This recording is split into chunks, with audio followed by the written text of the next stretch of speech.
Finalist.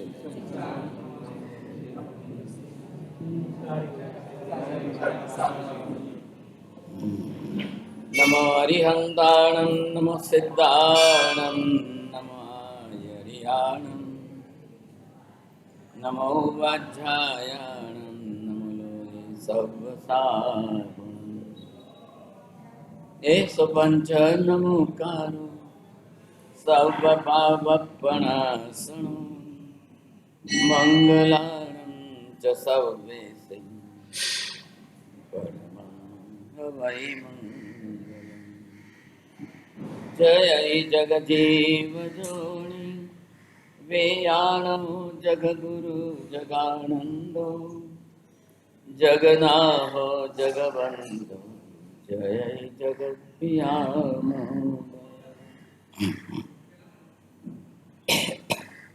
जय सुयाण प्रभु तीर्थयारणं पश्चिमो जय जय गुरुलोगाणं जय महावीर सच्चिदानंद संपूर्णं विश्वज्ञं विश्वपावनं शंखेश्वर पुरोतम पार्श्वनाथं नमामि सर्वारिष्टप्रणाशाय सर्वाभीष्टार्थदायिने सर्वलब्धिनिधान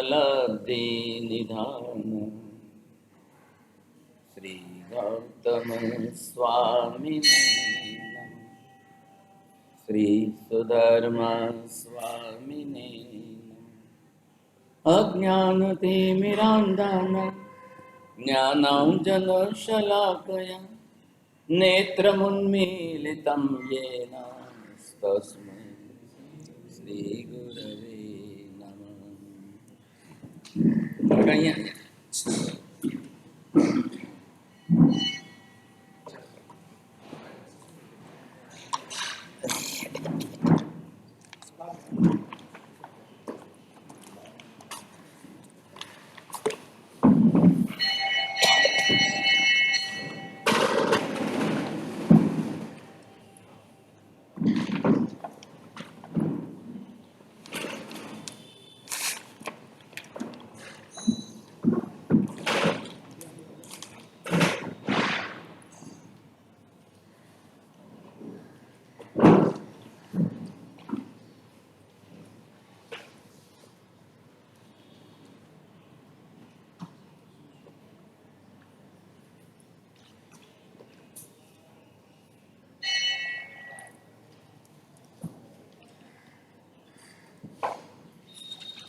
कर्म भी अपना फल निश्चित देता है तो धर्म भी अपना फल निश्चित देता है।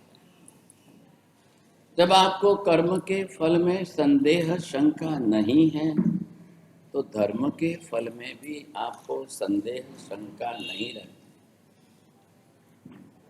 अबंदी तो बोलते हैं रोज से, वंदितों के अंदर शंका कंख विगिच्छा की गाथा के अंदर मुख्य रूप से आपको यही बताया है कि धर्म के फल में भी शंका मत रखें। आंबिल कर्યું છે ફળ મળવાનું છે, ઉપવાસ કર્યું છે ફળ નક્કી મળવાનું છે, नवकार गण्या છે फल 100% में, दर्शन पूजा की है फल निश्चित। आपको कैसा फल चाहिए पहले ही आप संकल्प में प्रणिधान करिए। हिंदू धर्म के अंदर श्री कृष्ण अर्जुन को कह रहे हैं कि अर्जुन मां फलेषु कदाचित्, आपको फल की इच्छा करनी नहीं है। क्या यही बात सही है या गलत है? आप पहले सोचने की समझने की कोशिश करें। अब यहाँ पर दो डिवीजन हो गए, ये हिंदू धर्म की मान्यता है और जैन धर्म का लक्ष्य। जैन धर्म आपको स्पष्ट कर रहा है, आपको ही अपने कर्म करने हैं और आपको ही अपने कर्म का फल भुगतना है। इधर देखिए, हिंदू धर्म क्या कह रहा है, आप जो भी कुछ कर्म करोगे उसका फल भी ईश्वर के हाथ में है, ईश्वर ही देगा।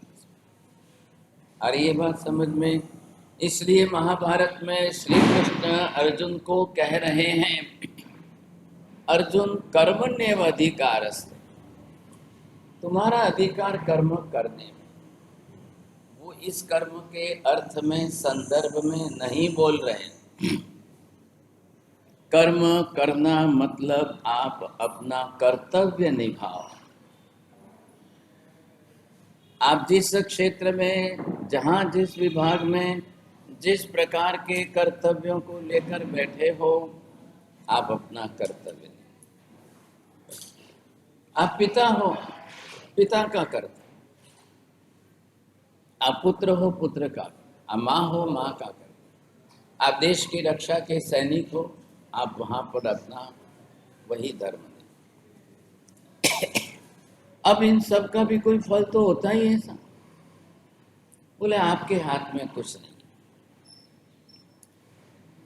हिंदू धर्म की मान्यता समझो, तकलीफ कहाँ हुई है, जैन धर्म का अभ्यास किया नहीं, जैन धर्म की कर्म सिद्धांत की व्याख्या कभी सुनी नहीं, कभी समझी नहीं। आपने प्रवचन वर्षों से सुने होंगे, लेकिन सिद्धांतों को समझना, जानना, सीखना, और इससे हमको यथार्थ द अल्टीमेट ट्रूथ समझ में आना चाहिए, वो आपने ध्यान नहीं दिया। और रहते हैं देश के अंदर तो मिक्स कल्चर की हवा से हमने ये सब बातें तो समझ ली था। महाभारत तो देख लिया आपने, रामायण देख लिया आपने, और उसमें जो बताया वो आपके दिमाग में सेट हो गया। अब एक तरफ जैन धर्म के सिद्धांतों को समझोगे तब तो आप तुलना करोगे। अब तुलना करने के बाद आप दो में फर्क क्या है ये कब समझोगे सर? ऐसा वर्ग हमारे यहाँ 1% भी नहीं, 1% नहीं। इधर देखिए, हिंदू धर्म ने क्या कहा, संसार में अनंत आत्माएं नहीं है। आप ये बेसिक फर्क समझो। जैन धर्म ने कहा कि आत्मा कितनी है संसार में, अनंत, मल्टीपल्स बाय अनंत। हिंदू धर्म कहता है सिर्फ एक ही आत्मा है, वही ईश्वर है। इधर इन्होंने सिर्फ एक ही आत्मा को माना है और उसी को उन्होंने ईश्वर नाम दे दिया। अब बाकी संसार के अनंत जीव, बोले वो तो ईश्वर के हाथ की कठपुतली है। आकाश में सूर्य एक है, 1000 थाली में पानी भर के रख दो, उसका रिफ्लेक्शन आपको 1000 थाली में दिखाई देगा। तो एक ईश्वर है और ये सब जो है उसके सिर्फ रिफ्लेक्शन के रूप में, कोई एक से दूसरी आत्मा का अस्तित्व ही नहीं है। अब उनको ये पूछा जाए, एक थाली की तरह से लाखों थालियों के अंदर सब अलग अलग हो, एक हंसेगा एक रोएगा, एक सुखी होगा दूसरा दुखी होगा। रिफ्लेक्शन किसको बोलते हैं? If this is the mirror और आप इसके अंदर दिखाई दे रहे हो, तो सामने जितने भी है सबके अंदर एक सरीखा से आप इधर से कपड़ा हिलाओ, सबके अंदर कपड़ा हिलता है। फिर यहाँ पर आप ये कैसे कह सकते हो साहब? तो फिर माँ हिंसा सर्वभूतानि, भाई आप किसी जीव को मारो मत, ये तो प्रश्न ही नहीं खड़ा होता। कोई जीव तो है ही नहीं, कोई आत्मा तो है ही नहीं। महावीर ये कह रहे हैं, નિગોદમાં પણ અનંતા જીવ છે, કેન્દ્રીયમાં અનંતા અનંત જીવો છે। सब संसार की सृष्टि के अंदर अनंत अनंत। नियम क्या है? एक भी शरीर बिना आत्मा के बनता ही नहीं है। बोलो, एक भी शरीर बिना आत्मा के नहीं बनता। एक पेड़ पौधे का ये पत्ता बना है सर, अब आपको लगेगा कि ये पत्ता कैसे बना था? महावीर कह रहे हैं ये जीव इसमें आया तब एक पत्ता। एक पत्ते में एक जीव है, एक जीव आता है, जन्म लेता है, तो कहाँ आएगा, किस में आएगा? पूरे पेड़ में। तने का जीव अलग है, पत्ते का जीव अलग है, फल का जीव अलग है, फूल का जीव अलग है, जड़ों में अलग जीव है, बीज का जीव अलग है। एक पेड़ मतलब कितने प्रकार के जीव, लेकिन है सब प्रत्येक वनस्पति का। जीव सभी स्वतंत्र हैं। एक पत्ते का इसका आयुष्य पूरा हो जाएगा, अब ये तने से निकलता पानी पीना बंद कर देगा। जो इसको जो पानी मिल रहा है इसकी जड़ से मिल रहा है, और वो किसके साथ है? पेड़ के साथ। और जमीन में से जड़ें पानी खींच करके ऊपर पहुंचा है। अब इसका आयुष्य पूरा हो गया, जीव चला गया। अब ये पानी का एक ड्रॉप इसके बाजू वाला लेगा, इसके बाजू वाला लेगा, ये नहीं लेगा। अब ये पीला पड़ जाएगा, पीला पड़ गया, अब उसकी स्ट्रेंथ और ताकत खत्म, एक हवा के झोंके में नीचे गिरता है। अब 1 घंटे पेड़ के सामने बैठो और देखते रहो, कल जो आपको हरा दिख रहा था आज पीला दिख रहा है,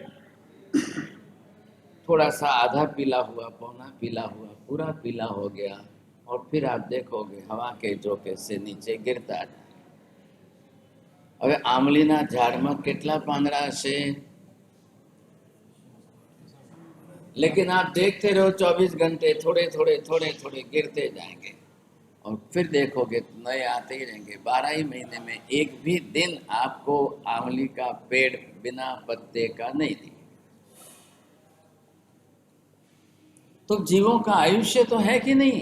आएंगे, जन्म लेंगे, जीवन जिएंगे, मरेंगे, चले जाएंगे, उनका जीवन। अब ये सब व्यवस्था किसके अधीन चल रही है? कर्म के अधीन। संसार में एक भी जीव बिना कर्म का कभी कोई होता ही नहीं है। सवाल ही नहीं खड़ा होता है। जब शरीर के बिना का नहीं है, इंद्रियों के बिना का नहीं है, कर्म के बिना का नहीं है। अब ये भी जीव है तो कर्म है, तो कर्म में एक कर्म आयुष्य। संसार में एक भी जीव बिना आयुष्य का होता ही नहीं है। अब ये कौन बोलेगा? एक एक वाक्य ये शाश्वत सिद्धांत है, एक वाक्य शाश्वत सिद्धांत है। अब केवली के सिवाय कौन बोलेगा? निगोद के जीव का आयुष्य कितना है? अब हिंदू धर्म में तो इधर क्या है? इधर देखिए, पृथ्वी, पानी, अग्नि, वायु, वनस्पति, एक में भी जीव मान नहीं, नाइक है। ये तो ईश्वर की माया, ये सब ईश्वर की माया, इसमें कोई जीव नहीं, कोई जीव। अब केवल ज्ञानी महावीर ने कहा कि भाई निगोद में अनंत जीव है, प्रत्येक का अपना अपना आयुष्य है, सब अपने हिसाब से जीवन जी रहे हैं, सबको कर्म है, कर्म बनता भी है, कर्म उदय में भी है, सब कुछ है। इतनी डिटेल कहने के लिए केवल ज्ञान के सिवाय संभावना ही नहीं हो रही है। अब उनको भी कर्म है, उसका क्या करना, वहां पर ये कर्म की व्याख्या, उनके लिए कर्तव्य वाला कर्म वहां कहाँ बैठा होंगे। एक इंद्रिय जीव कर्म बांध रहा है, दो इंद्रिय जीव कर्म बांध रहे हैं, तीन इंद्रिय जीव कर्म बांध रहे हैं, चौरेंद्रिय जीव कर्म बांध रहे हैं, पंचेंद्रिय जीव देवलोक के देवता कर्म बांध रहे हैं। अब वो बोले कि एक मंगल जो है लाखों लड़कियों की शादी रोक दे तो भाई साहब उसको तो अंतराय कर्म कितना है। और एक शनि सबको दुखी करे और एक राहु सबको परेशान करे तो भाग्यशाली वो बेचारा एक अकेला देव रोज के करोड़ों जीवों का कर्म वही बात। એટલે શું એને કઈ ગાનપણ સૂઝ્યું છે? શનિ ને રાહુ ने બધા ने શું કઈ ગાનપણ છે? अरे भाई साहब ज्योतिषी मंडल के देवता है, अब उसका यही धंधा है क्या 24 घंटे? मंगल आखिर दुनिया में बधानु ध्यान रखे। हिंदुस्तान की आबादी 135 करोड़ है, लड़कियां कितनी है, कोने कोने मंगल, बस एमांथी 10 करोड़ ने लग्न करवा ज नहीं देवा, थवा ज नहीं देवा। अब जिन लड़कियों को पता चलेगा कि मंगल मारा लग्न अटकावे छे, हर लड़कियां बेचारी उसको तो गाली देगी। अब क्या करेगी सर? ये कहां से लाके बैठा दिया महावीर ने आके। अब पहली बात मैं आपसे पूछना चाहता हूं कि भगवान महावीर स्वामी की द लास्ट टीचिंग्स, अंतिम उपदेश, बोलो अब मैं कल ये से शुरू करूं, 15 वर्षों से शुरू करूं, दीपावली अमावस्या तक, फक्त कोई जवाबदार नहीं। आ तमे जेटला 15-20 पुरुषों की जवाबदारी है।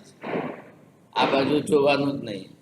बेचारा घर में काम न करवो एटले माजी आवीने बेसशे ने हमणां 48 मिनट सामयिक थशे एटले रवाना। उनको घर की साफ सफाई करनी है, उनको घर का काम है सर। आपकी गारंटी है आप लोग बैठोगे? हाँ के ना कहो पहला, ये तो ट्रस्टी है, हमारो भरोसा नहीं रखना। आप बस खाली 10-20 पुरुष बैठो तो मैं भगवान महावीर की अंतिम देशना उत्तरादेश सूत्र आगम शास्त्र चालू करूँ। अब 36 अध्ययन है, 36 दिन तो लगने ही चाहिए, लेकिन इतने दिन हमारे बचे नहीं। अब हमारे हाथ में 26 दिन है सर, 26 दिन की गिनती है, काउंटडाउन शुरू हो गया है। अब उसके बाद रवाना। तब आप ये समझ लो, ये हमने आया देखो, थोड़ी वेरा बेद रवाने भाई, थोड़ी वेरा बस। अब इसमें आपको अगर ये समझ में आ जाए भगवान ने क्या उपदेश किया, मैं ये कहने जा रहा हूँ 36 अध्ययन के करीब 2000 के ऊपर श्लोकों में एक अक्षर भी महावीर ये नहीं कह रहे हैं कि भाई किसके कारण जगत सुखी दुखी है, ग्रहों के कारण सुखी दुखी है, नहीं कह रहे। लेकिन 2000 श्लोकों के अंदर 200 बार महावीर जरूर कह रहे हैं कि बधा जीवों पोतपोताना कर्म ने, किसके कैसे कर्म, कौन कर्म के हिसाब से, कौन कर्म से क्या बनता है, कौन कर्म से कैसा, ये बातें सब आप लोग सुनने की तैयारी रखो तो आपका भला है, क्योंकि कभी यहाँ हुआ नहीं है। पहली बार मैं आकर के उत्तराधन सूत्र पढ़ूँ और देश विदेश के लोग जानते हैं, वो उनको इच्छा है, वो चाहते हैं उत्तराधन सूत्र उनको भगवान की अंतिम देशना सुननी है। यहाँ पर ये आपका माध्यम है, इससे जो है देश विदेश में जा रहा है। अब क्या फर्क ख्याल में आया आपको? इधर हिंदू धर्म ने क्या कहा है, इधर जैन धर्म आपको क्या कह रहा है। तो इधर महावीर कह रहे हैं कि एक भी कर्म करने के पहले 1000 बार सोच लो। धर्म करने के पहले अपना प्रणिधान और संकल्प करके करो, आपका धर्म निरर्थक निष्फल नहीं जाएगा। आंबिल का पचखान लेना है, उपवास का पचखान लेना है, मेरा संकल्प और मेरा रिजल्ट, हूँ આજનો ઉપવાસ મારા આ કર્મનો ક્ષય કરવા માટે કરું છું। 3 बार मन में संकल्प करके पचखान लो, आपका उपवास बिल्कुल तीर की तरह से उसी को लगेगा। उपवास निर्जरा के लिए, इसलिए आपको दूसरा कोई संकल्प नहीं करना है। उपवास से सिर्फ निर्जरा होनी है, कर्म क्षय होना है। निर्जरा के अंदर आपका कौन सा कर्म है, कैसा कर्म है, कितने कर्म है, आप किस पर टारगेट करते हैं, इतना ध्यान रखें। ये क्यों ना करें, कर्मण्येवाधिकारस्ते मां फलेषु कदाचन। और ये सबको बात बहुत अच्छी मीठी लगती है, बहुत अच्छी मीठी लगती है और सबको पसंद आती है। हमारे ये ट्रस्टी तो बीजेपी के खास प्रचारक हैं और ये तो खास महाभारत के तो झंडा लेकर के सब जगह अब ये जाकर के सबको यही सिखाएंगे, यही बोलेंगे। बिल्कुल बिल्कुल सही, बिल्कुल बराबर। अब जैन धर्म के सिद्धांत का अभ्यास ही नहीं। भाई साहब, ट्रस्टी बनना एक अलग विषय है, वो एक कारण अलग है, दूसरे तरीके से। सिद्धांत समझना एक अलग। व्याख्यान जिन वाणी परमात्मा के सिद्धांत को समझने के। तो जैन धर्म के अंदर कर्म का भी फल मिलना है, ईश्वर के हाथ में नहीं है। महावीर स्वामी ने साफ कह दिया, मैंने मेरे कर्म पूरे कर दिए, मेरी आत्मा मोक्ष में चली गई है। अब न तो मैं किसी के कर्म का हिसाब रखता हूँ, न किसी को कर्म का फल देता हूँ। इधर हिंदू धर्म में कहा दिया कि the God is the supreme computer. उनके पास सब जीवों के कर्मों का हिसाब उनके ही पास रहता है। अब वो अपनी मर्जी से जिसको जो फल देना है वैसा देगा। ईश्वर को पूछा गया कि क्या आप जो है, क्या आप जीवों को उनके कर्मों के हिसाब से फल देंगे कि आपकी मर्जी के मुताबिक फल देंगे? प्रश्न क्या है? इसको पूछा गया है कि आप जीवों को उनके हिसाब, कर्म के हिसाब से फल देंगे या अपनी मर्जी के हिसाब से? हाँ, अब इसका उत्तर क्या देना चाहिए? श्री कृष्ण को उत्तर क्या देना चाहिए? बोला भाव सिंह, पूछना कि नहीं पूछना? कोई नहीं, जाओ। अपनी मर्जी के हिसाब से। क्यों? कि हिंदू धर्म का कर्म तो अरे वो कर्म में अंते नहीं, तो उसमें जिसके जीवों के कर्म तो है ना। अब जिन जीवों के जो कर्म है, जिनके जैसे कर्म है, भाई न्याय तो करो, उसके अपने अपने कर्मों के हिसाब से तो फल दो। वो भी ना कह रहे हैं, इसलिए कह रहे हैं कि नहीं, अगर कर्मों के हिसाब से सबको अपना अपना फल मिल जाए तो ईश्वर का काम क्या है? ईश्वर बैठे बैठे बैठे कोई माँ क्यों घड़ी कोई करी? नहीं नहीं नहीं नहीं नहीं, ये नहीं होगा। किसी को अपने कर्मों के हिसाब से फल नहीं देना है, ईश्वर की मर्जी से फल देना। अब ईश्वर को काफी, इसमें तो न्याय नहीं होगा भाई साहब, ऐसा तो मत करो समझ।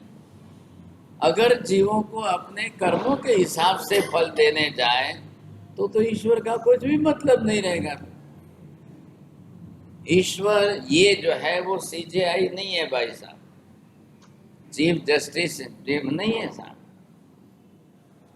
जैन धर्म के सिद्धांत अलग है। जीव खुद कर्म करेगा, नंबर 2, खुद के ही कर्म उदय में आएंगे, खुद ही अपने कर्मों का विपाक फल भोगेंगे। कहाँ ईश्वर बीच में आया? हिंदू धर्म में जीव कर्म करेंगे, उसमें भी ईश्वर का है। जीवों का कर्म इकट्ठा होगा, उसमें भी ईश्वर का है। जीवों को कर्म का फल देना, वो भी ईश्वर अपनी मर्जी से। जीवों को कर्म के अनुसार फल नहीं देगा, ईश्वर अपनी मर्जी से देगा। आप ये पहले दोनों में क्या अंतर है, कितना अंतर है, दो में फर्क क्या है, ये सब। इधर बात किसकी है? ये दो, अब ये दो जीव जो है, इनका अपना संसार बना है, इनका अपना संसार। ये भी सुर सुंदरी मैना की बहन है, मैना सुर सुंदरी। एक ही बाप की दोनों बेटियां हैं, दोनों दो परिवार में अलग अलग स्थान पर गई। इसका कर्म कैसा है और कर्म का फल कैसा भुगत रही है?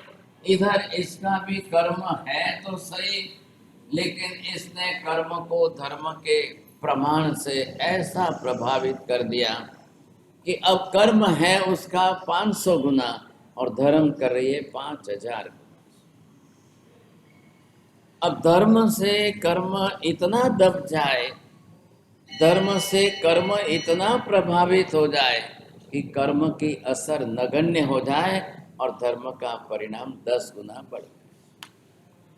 इस पक्ष में इधर क्या है, हरिदमन राजकुमार और सुर सुंदरी, अब धर्म ही नहीं है, धर्म का कोई नाम निशान। अब संसार है भाई साहब, सब जने देख रहे हैं। एक बाप ने अपनी 5 बेटी की शादी कराई, एक जमाई अच्छा धर्मिष्ठ है और दूसरा जमाई कहता है धर्म बरम कोई को। एक बाप ही कहते हैं कि भाई हैंग स्वर्ग नरक है, नहीं धरती माते ही है, ऐसा ऊपर नीचे कुछ नहीं है। अब क्या करें? आप अपनी धारणा विचारना को आप अपने बेटे बेटी को सिखाने के पहले 1000 बार सोचना सही है या गलत। बाप होकर बेटे को मिथ्या तो मत सिखाना, सिखाओ तो जैन धर्म के मूलभूत सिद्धांत सिखाना।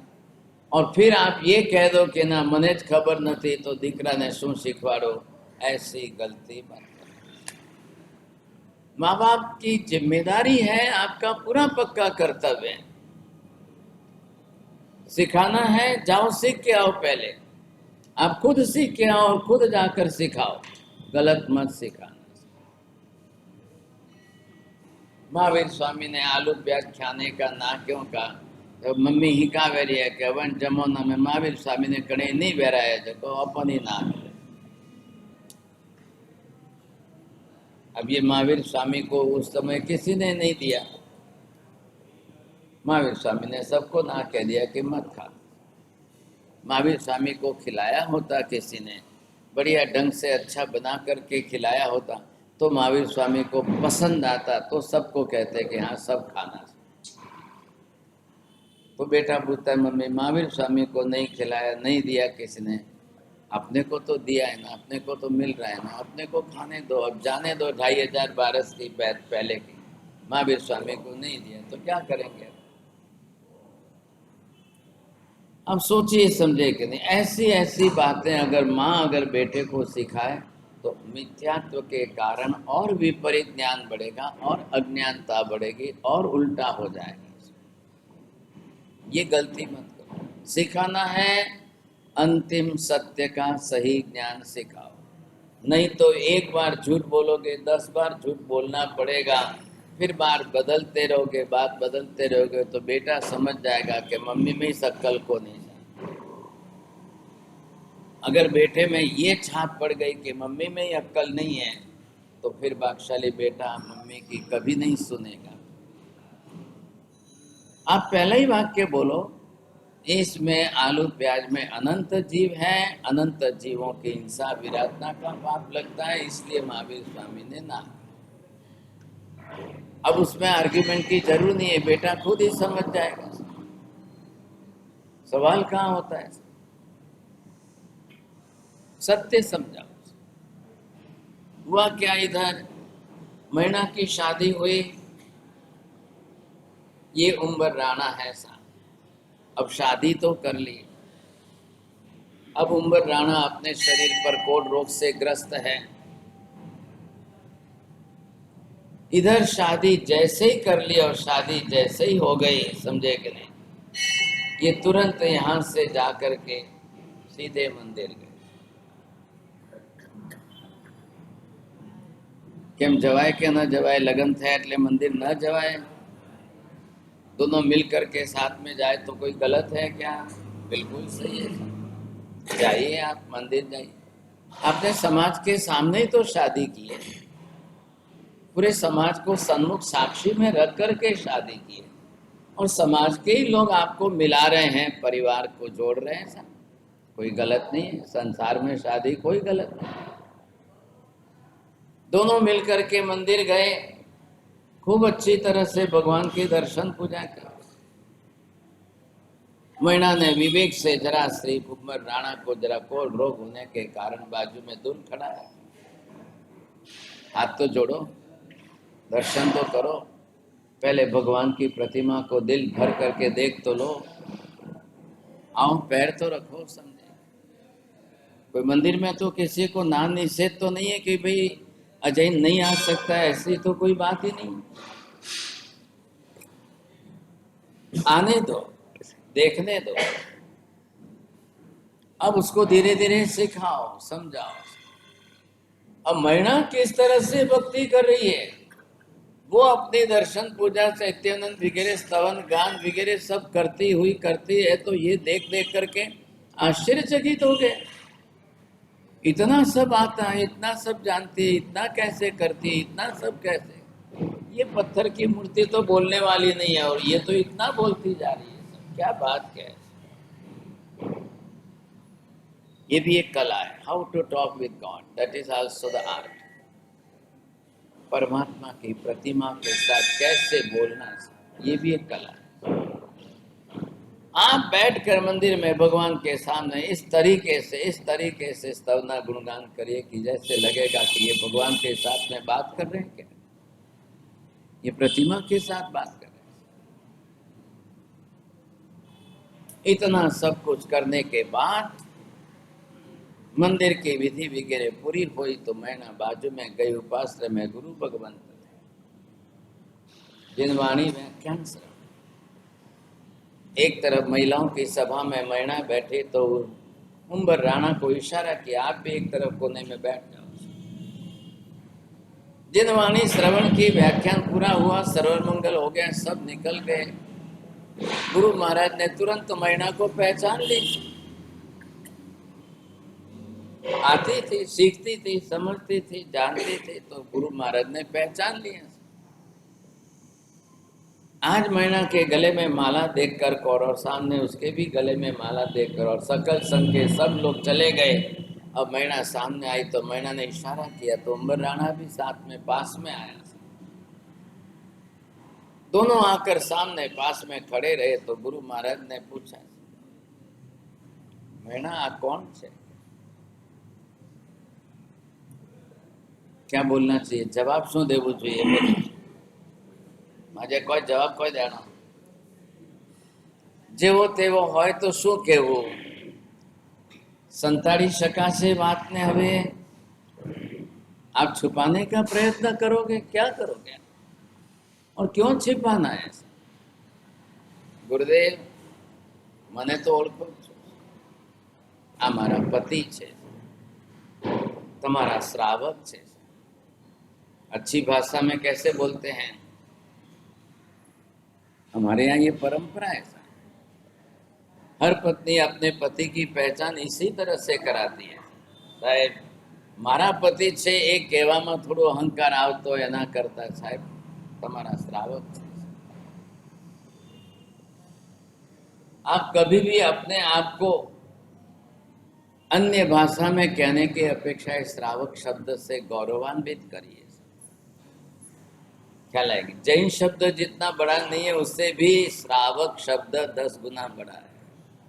Jain it is for common purpose, लेकिन श्रावक आया मतलब व्रत नियम धारी है, श्रद्धाधारी तो है। व्रत नियम नहीं भी पालता है तो श्रद्धाधारी है। अपने आप को श्रावक कहने की कोशिश करिए और कोई कहे तो गौरव लेने की कोशिश। बाद में भंडारी कोठारी सब बाद में, पहले आप श्रावक, जैन श्रावक। कोई साधु साध्वी कल आपको पत्र लिखेंगे तो क्या लिखेंगे? हेमचंद्राचार्य महाराज जब लिखते थे, कुमारपाल राजा को लिखते थे, तो उनके लिए शब्द था परमार्हत। अर्हत मतलब श्रावक, अरिहंत भगवान को मानने वाला, निष्ठा वाला परम श्रावक।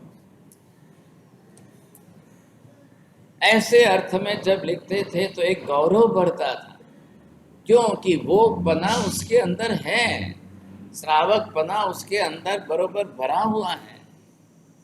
ये विशेषता। ऐसी स्थिति के अंदर जैसे ही मैना ने कहा साहेब अपना श्रावक से,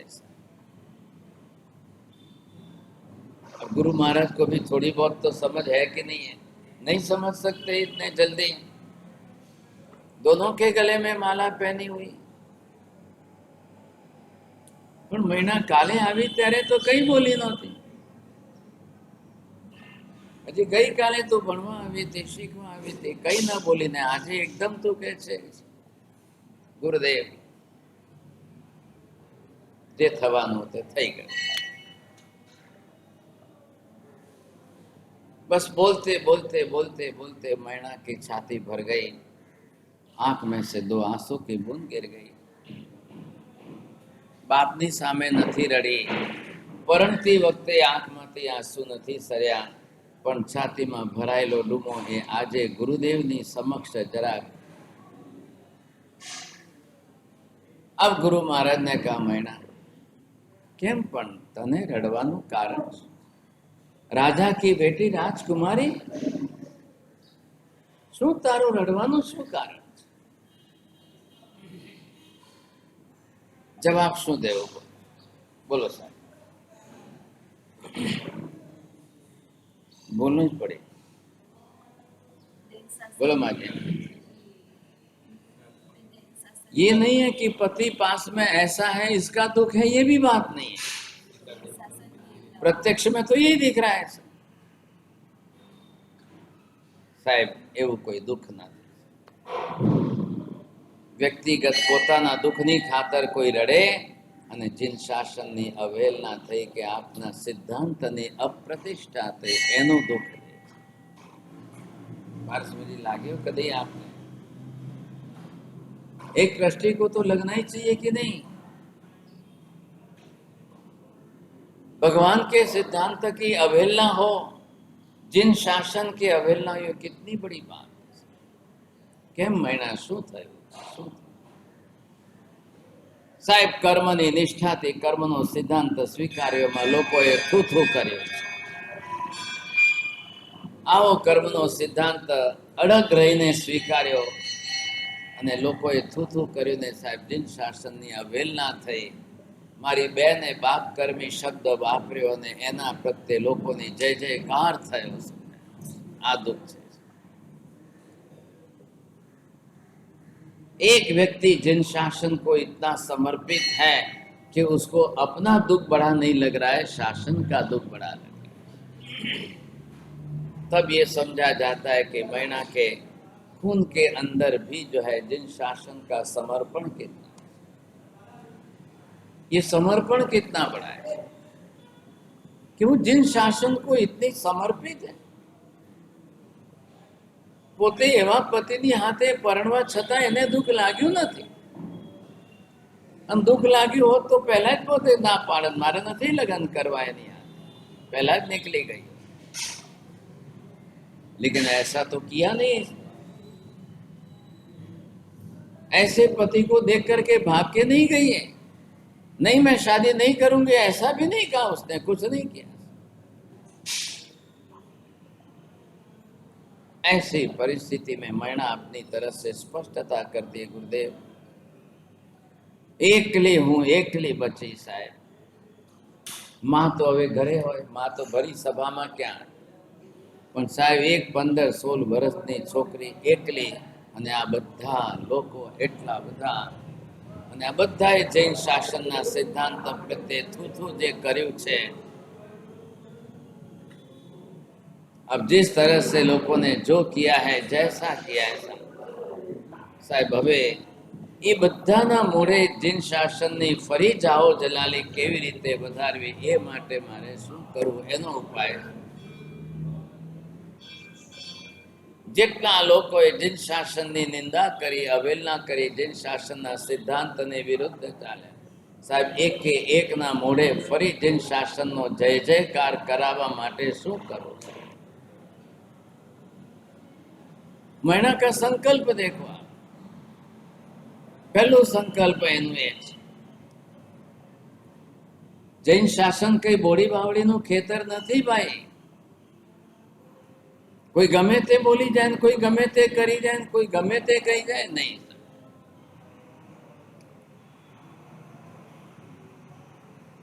गुरु महाराज ने कहा महीना बधा सारावाना थशे, रत्ती भर चिंता करीश नहीं.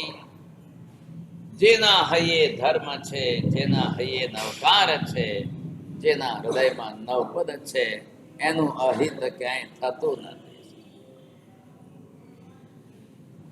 તું ધર્મ સમજેલી છે, ધર્મ શીખેલી છે, કર્મના સિદ્ધાંતોની શ્રદ્ધા તારી અડગ છે, દેવ ગુરુ ધર્મના તત્વ પ્રત્યેની તારી નિષ્ઠા અડગ છે. તારા જીવનમાં ધર્મ ભણાયેલો છે બેન, રત્તીભર ચિંતા કરીશ.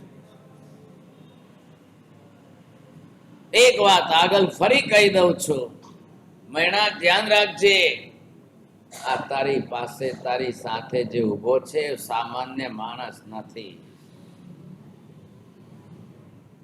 કેટલી હિંમત આપે છે સાહેબ. ઓળખો છો આપ? કોઈ દાડો જોયા છે, મળ્યા છો? ક્યાંથી મળ્યા હોય સાહેબ, ક્યાંથી જોયા હોય? 700ના ટોળાની વચ્ચેથી તો આવ્યા છે સાહેબ. તમે ક્યાં બેન અત્યારે જોઈ રહ્યો છો કે નહીં? અત્યારે આંખ સામે જોઈ રહ્યો છો?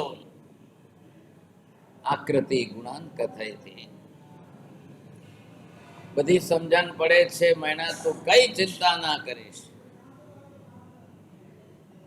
આ સામાન્ય માણસ નથી. વર્તમાન પરિસ્થિતિ ગમે તે હોય બેન, ભૂલી જજે ભવિષ્યનો વિચાર. ગજબ હો ગઈ વાત. અત્યાર સુધી જે મનમાં ધ્રાસકો હતો કે આવા કોડિયાને પરણી છું, અને ગુરુ મહારાજ કહે છે કે બેન આ સામાન્ય માણસ નથી. अब आप समझ गए? सामान्य आदमी होता तो हजारों में हजारों की तरह से ही होता. શું લાગે સાહેબ તમને, શું લાગે છે? અને ગુરુ મહારાજ કહે છે બેન, પહેલા તો એના લક્ષણો દેખાય છે.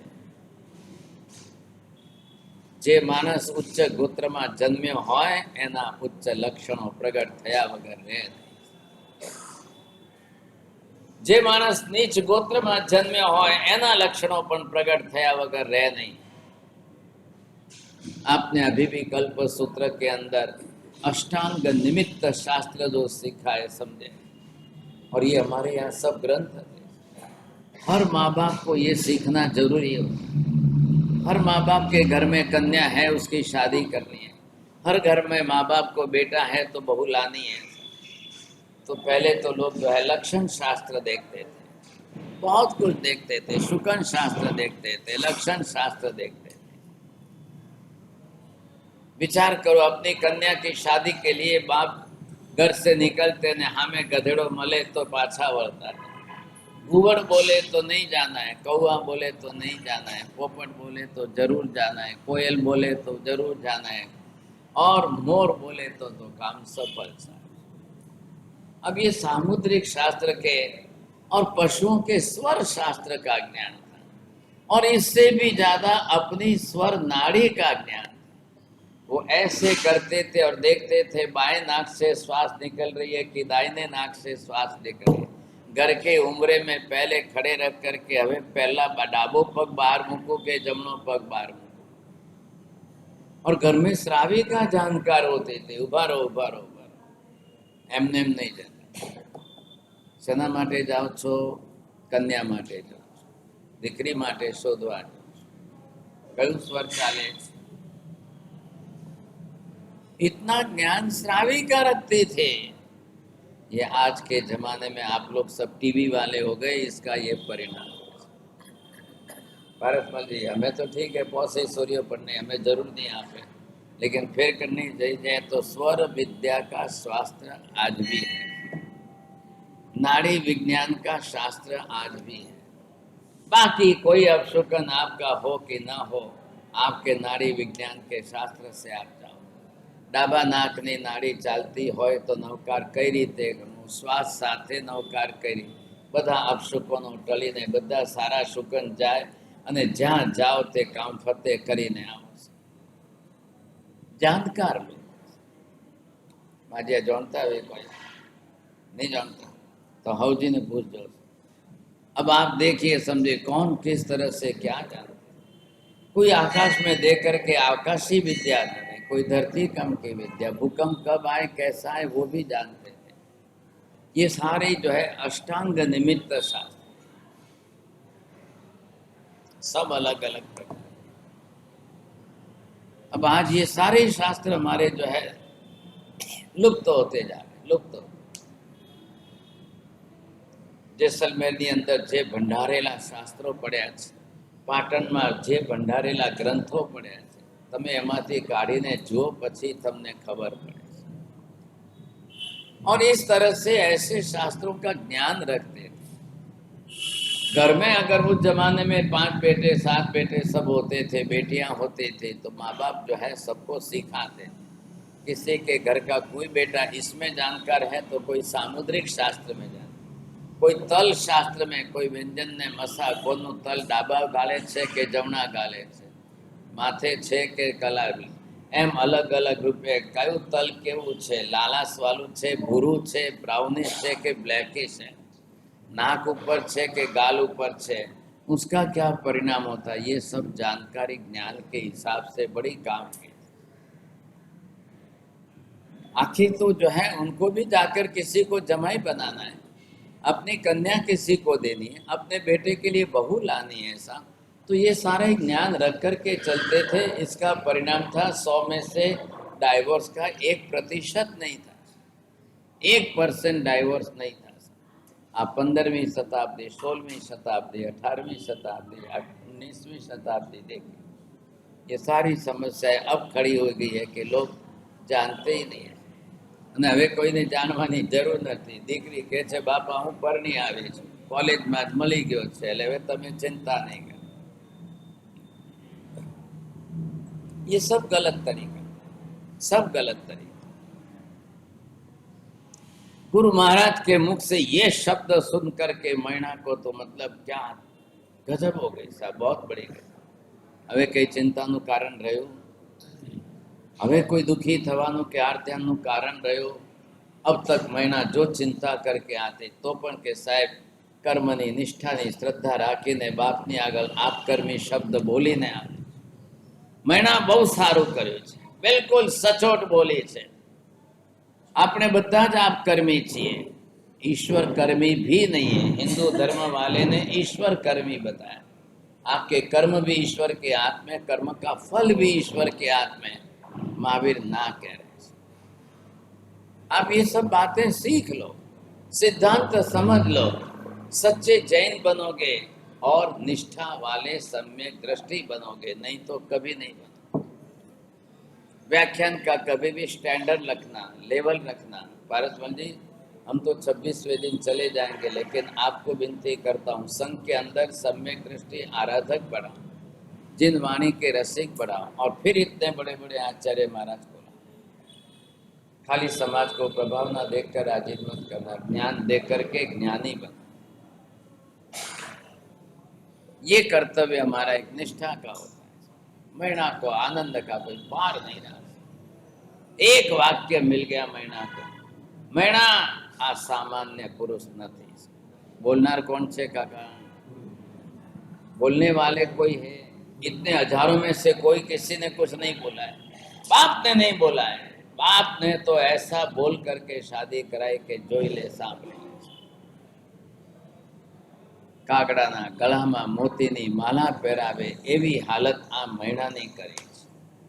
છતાંય દીકરી થઈને સાફ કે છે બાપનો કોઈ વાંક નથી, બાપનો કોઈ વાંક નથી। હું બાપના ઉપર કોઈ ગાંઠ બાંધું એમ નથી, બાપની હાથે મારે કોઈ ક્લેશ કસાય કરવો। બાપાએ મને દુખી નથી કરી, મારા કર્મના ઉદય દુખી થઈ। શું કરવા બાપના માથે? શા માટે? બસ મૈણા હવે એક વાક્ય તને કહી દઉં છું, કાલથી નવપદજીની હોલી શરૂ થાય છે। નવપદની આરાધના કરી દે, આને પણ કરાવતી જા। जो तो चमत्कार जो दे समझा, बदा सारा वाना थे। ये बाजू में खड़ा है, बोलता नहीं है, सुनता तो सब है। नया नया नया पहली बार आकर के खड़ा रहा है, बोलता कुछ नहीं है, समझता चल किसके बारे में बोल रहे हैं तो सब समझना है। अब ये तो उसके भी कान पर शब्द पड़े कि सामान्य पुरुष नहीं है, कौन किसके लिए बोल रहे हैं। आप अहंकार मत करो, लेकिन स्वाभिमान जरूर। आप अभिमान मत करो, स्वाभिमान करो, गौरव लो। હું જૈન છું એનો ગૌરવ તો હોવું જોઈએ કે નહીં? હું આ પરમાત્માનો ઉપાસક છું, આવા ધર્મનો આરાધક છું, મને મારું ગૌરવ ન હોવું જોઈએ? કેમ ન હોવું જોઈએ ભાઈ? ખુમારી હોવી જોઈએ કે કોણ છે જૈન શાસનનો આરાધક, પરમાત્માનું આવું શાસન અદ્ભુત મળ્યું છે, એનો હું સાધક। अब क्या चाहिए था? दोनों के दिल के अंदर एक तो ऑक्सीजन तो भर गई सर, दोनों के। गुरुदेव भी कैसे है कि एक वचन का शब्द का प्रयोग और दोनों के अंदर इतनी मात्रा में एकदम संजीवनी भर गई। साहेब હવે આ કઈ રીતે કરશે સાહેબ? આ કઈ રીતે કરશે? આ શું કરશે? મૈણા કોઈ चिंता नहीं કરે। આંબિલથી જ ખાલી નવપદની આરાધના થાય છે। આંબિલ કરો તો જોલી કરી કહેવાય।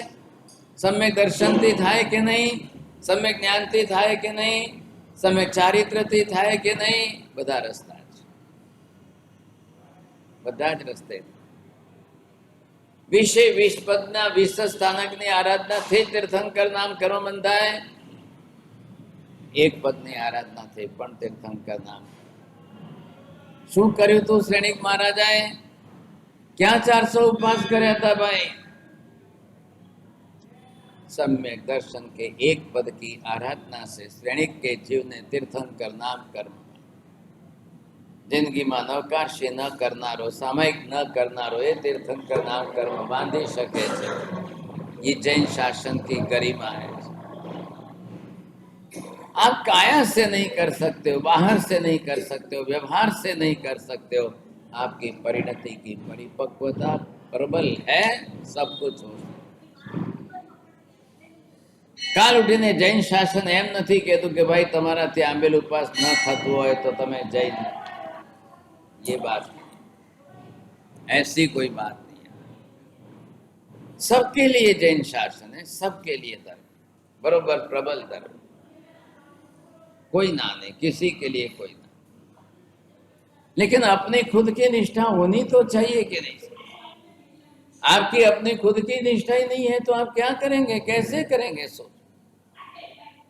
अब ये विवेक हमारा है, ये विवेक हमारा होना चाहिए, नहीं तो नहीं हो। आप सोचिए, समझे। अब जैसे महीना एक के बाद दूसरा दिन, दूसरे के बाद तीसरा दिन, रात को सोने का समय आया। बख्शा श्रीपाल अपनी तरफ से अपनी सज्जनता बताकर कह रहा है कि महीना अपना लगननी आज पहली रात छे ने हूँ कोड़ियो कंत उंबर राणो कोड़थी भरेलो छुं। महीना हूँ तने स्पर्श करवानो नथी, तने हजी पण कहूं छुं, भले तारा बापे खाड़ामां नाखी पण हूँ तने छूट आपूं छुं। कोई सारानी साथे परणीने तू तारू जीवन सुखी कर।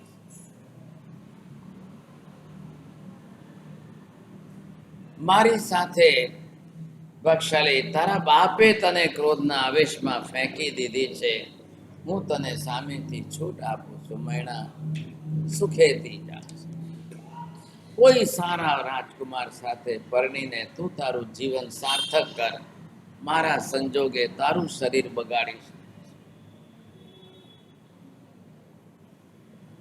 श्रीपाल का कहना गलत है कि सही है?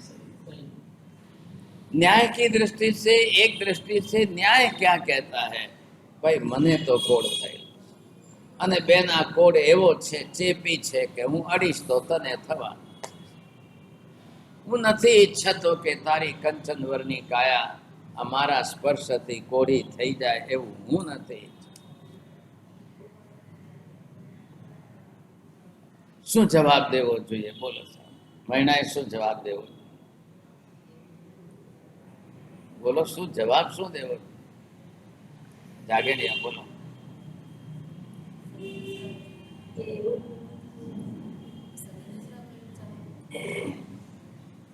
मैं तो हम સુરત સાંભળે ને બોલો હા ના સાંભળે જરા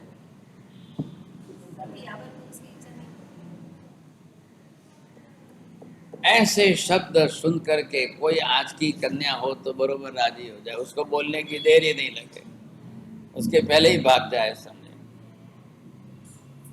बधी सतीओ ए काल में थी, आज ना काल में कोई सती नहीं। अब सती होने का ये युग भी नहीं है, काल भी नहीं। सच्चारित्रवान सन्नारियों का सतियों का काल बीत गया है। अब सोचो, अब आज का काल तो कलयुग, ऐसे कलयुग में अब सती सन्नारी की अपेक्षा क्या रखना और ऐसे वचन की अपेक्षा क्या रखना। मैना अपनी तरफ से सीधे शब्दों में कहती है, पतिदेव पहला तो हूँ तमारा मोढ़े हाथ दईने तालू लई दઉં કે ના, તમારા મોઢેથી આ શબ્દ નીકળવા નહીં। તમે તો મને અડો કે ન અડો, પણ પહેલા હું તમને અડું છું। ભૂલે ચૂકે આ મોઢામાંથી આવા શબ્દો કાઢશો નહીં। મારા બાપની કોઈ ગલતી નથી, મારા બાપે મને આવી રીતે ફેંકી નથી દીધી, મારા બાપે કોઈ કાગડાના ગલામાં મોતીની માલા પહેરાવી નથી દીધી। હું સ્વેચ્છાથી ભરી છું, મારા કર્મ સંજોગે મેં સામેથી સ્વેચ્છાથી કર્યું। હું મને શું ફરક હતો, અની જગ્યાએ બ બોલ્યો હોત તો મને ક્યાં વાંધો હતો? મને કોઈ પકડી તો રાખી નહોતી, કોઈ જબરજસ્તી બોલાવી નથી, તો હું પણ અની જગ્યાએ બ બોલી શકી હોત, કોઈ ના। કર્મે આપણને ભેગા કર્યા છે। તમે અત્યારે कर्माधीन છો ને હું धर्माधीन છું। अब ये कर्म और धर्म की लड़ाई है। बोलो હવે તમે મને કર્મી બનાવશો કે હું તમને ધર્મી બનાવું? અને છે પાછું મિથ્યા। धर्म तो पसंद नहीं है। भूतकाल के कर्म करके आया, इसी का तो कर्म फल भुगत रहा है, और अभी तो बहुत भुगतने बाकी है, अभी तो लाइन शुरू हो रही है। बहुत शुरू, हालांकि जन्म से भुगत रहा है। 2-3-4 વર્ષની ઉંમરે તો જઈને 700 કોડિયાની વચ્ચે આવી ગયો, એટલે કર્મના ફળ તો શરૂ થઈ ગયા।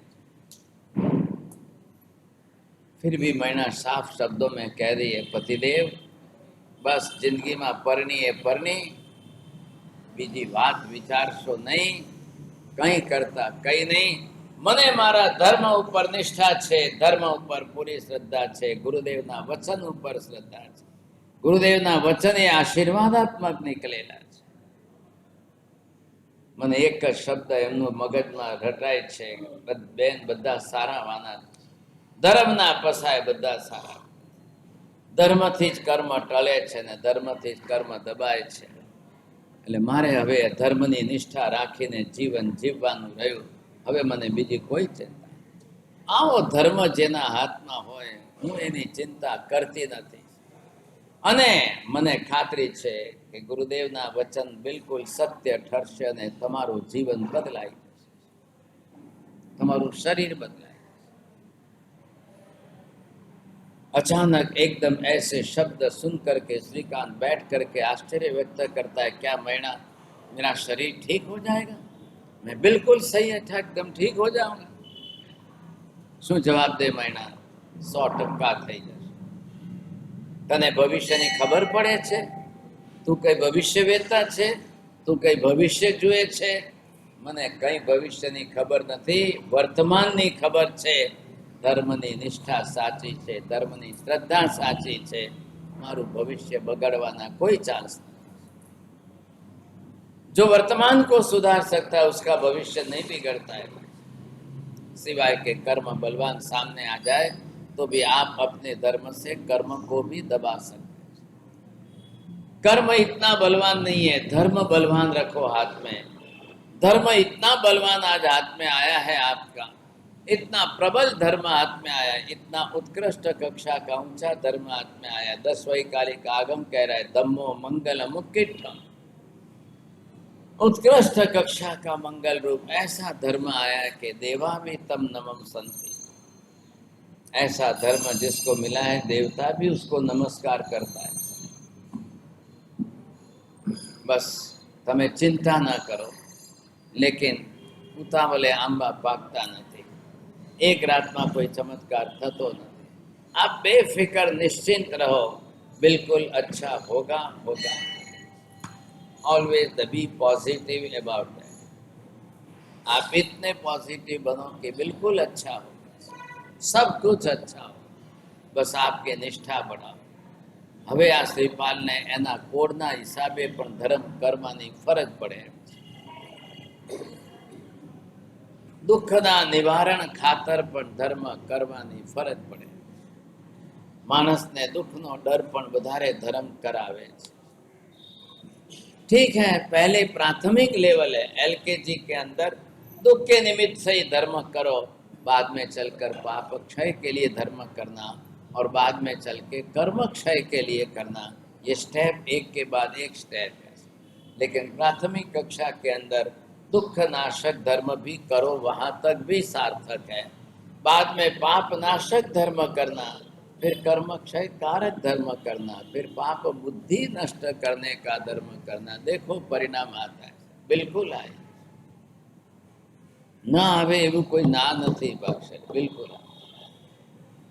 अब ये विशेषता हमारी है कि हम कैसा कर सकते, पूरी विशेषता हमारी, कितने प्रमाण में आप कैसा कर सकते हो समझे।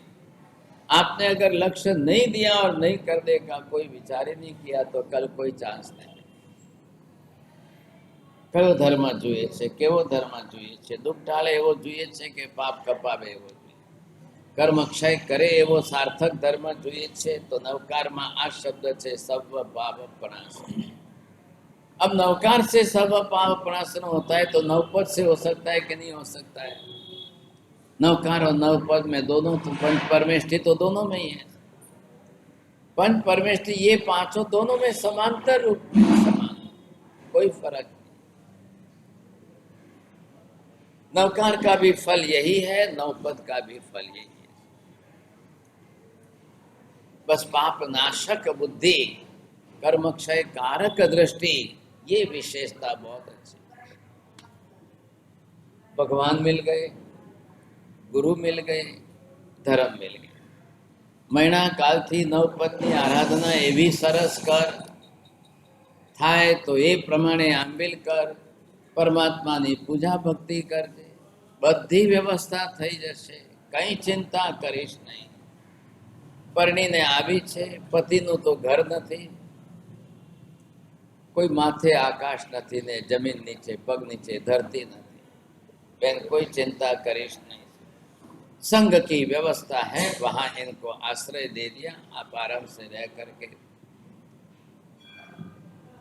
कई काल सुधी राजमहल में रहनारी राजकुमारी पोताना राजघराना साथे आवती थी। आज एक साधर्मिक भाई तरीके कोई रूम में रहीने रोज गुरु महाराज नी पासे आवे, रोज जिन वाणी श्रवण करके मंदिर में दर्शन पूजा भक्ति करते करते करते अपना आंबिल तप करते करते इतनी निष्ठा से, इतना दुख होने के बाद भी एक बार भी भगवान के सामने जाकर के रोने करने की बात नहीं कि मारा दुख टली जाए, मारा दुख टली जाए, मारा दुख टली जाए, कोई चिंता ही नहीं की, कभी दुख का कोई विचार ही नहीं। अब पहले आप इधर देखिए कि श्रीपाल का कर्म उदय में है कि मैणा का कर्म उदय में। कर्म किसका सामने है, श्रीपाल का कर्म उदय में कि मैणा का। मैणा को दुखी होना चाहिए कि श्रीपाल को दुखी होना चाहिए। धर्म का फल किसका उदय में है। आज दिन तक आप क्या सुनते थे कि मैणा ने आवो कोड़ी कंत मल्यो एटले पापनो उदय, पापनो उदय। और गुरु महाराज ने ना कहे बेन आ तो सर्व अति सामान्य पुरुष नहीं, आ तो असाधारण पुरुष। હવે ક્યાં પાપનો ઉદય રહ્યો મૈણા, આ તો તારા પ્રબલ પુણ્યનો ઉદય છે કે આ પણ એક મહાન પુરુષ મળ્યો છે। कोई महीना का तो पाप का उदय है ही नहीं। सवाल किस बात का है, महीना के पुण्य के उदय से श्रीपाल ऐसा मिला, लेकिन श्रीपाल का पुण्य का उदय है कि महीना मिली। श्रीपाल के पास पुण्य कहाँ है, उसके स्टॉक में कहाँ है। अरे पुण्य नहीं पण मोह कर्म बेने भेगा तो करी आपे। કોણ કરે છે? રાગ અને મોહની તીવ્રતા ભેગા. તમારી પાસે સ્ટોકમાં જે પડ્યું હોય એનાથી બે ભેગા થાય. आपके पास होना चाहिए. अट्रैक्शन क्या है मोहनीय कर्म का? राग का आकर्षण. राग आकर्षण खड़ा करता है. एक बाप अपनी बेटी को 100 वर लाके दिखाता है, કોઈ પસંદ નથી પડતું. કોણ પસંદ પડે એટલે શું? જેના પ્રત્યે આકર્ષણ ઊભું થાય એ પસંદ.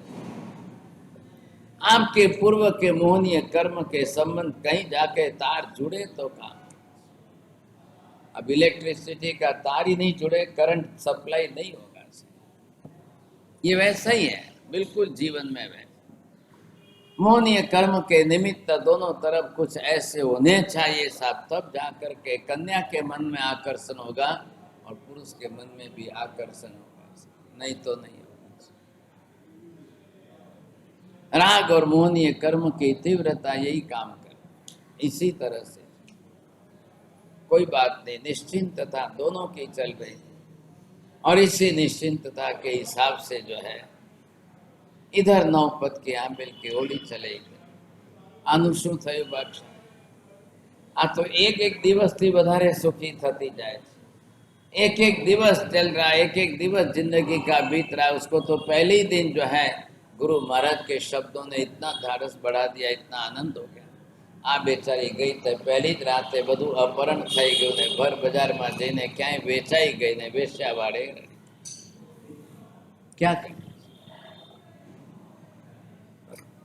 कल तक आपके पुण्य का उदय था और एक रात में बाजी बदल गई. अब कहाँ गया बाप कर्मी पुना? कहाँ गया? भर बिहार में बेचाई तक बाप कहाँ आया? सामने कौन आया? बचावा कौन आया? बापा ने खबर पड़से ત્યાં સુધીમાં तो क्या थी क्या पहुंची. अब मजबूरी की हालत क्या है साहब? जो आदमी लाख रुपए के सोना मोर के अंदर खरीदा था वो तो अपनी तरफ से देह व्यापार कराएगा ही कराएगा.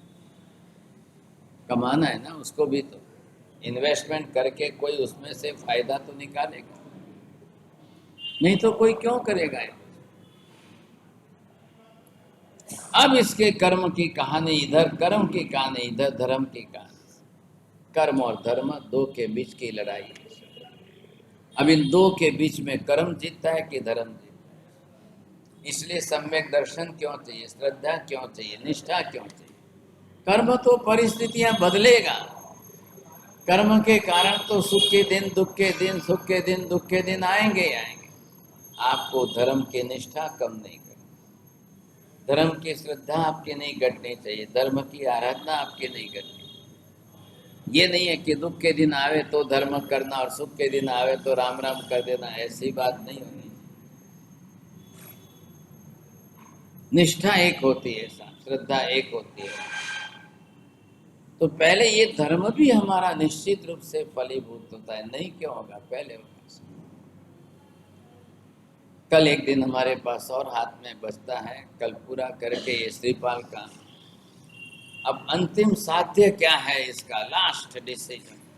अंतिम साध्य लेकर परसों हम यहाँ पर उत्तराधीन सूत्र, आगम शास्त्र, परमात्मा की वाणी जो है उसके तत्व भी समझने की कोशिश करते हैं. कोई टाइम राखना 8 बजे रखना के कोई बदलना कोई कर हमें रोज रोज टाइम आले नहीं. अरे बीजा कहे कि 8 बजे तो करो कम से कम, उन्होंने नवकाशी नहीं वहती करनी, वो सब चाय की आदत वाले. हाँ आप धीरज रखना पर बस घड़ियाल देख जो मत भाई. हाँ હું તો કોઈ 2 કલાક રાખો માટે મારે કોઈ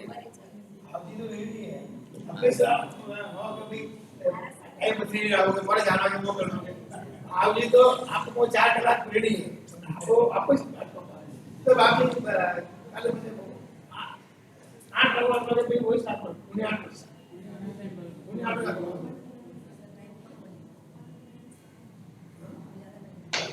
एक ज्यादा रखो, थोड़ा बहुत टाइम ज्यादा रखो. चलो हाल इच्छा में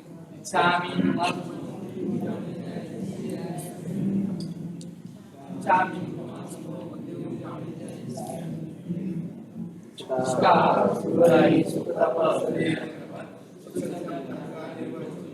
स्वामी साता सिद्धि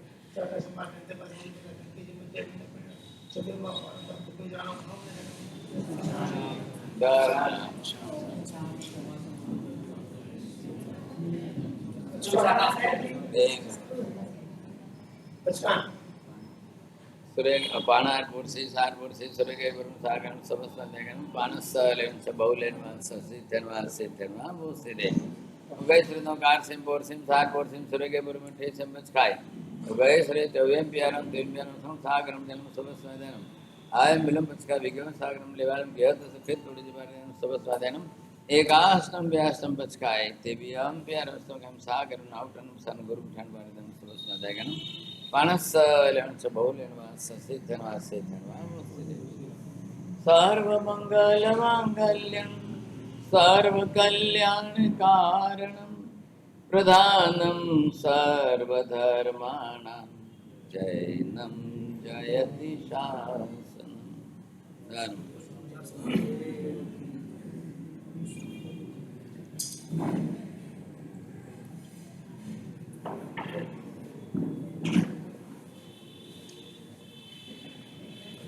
धन्यवाद।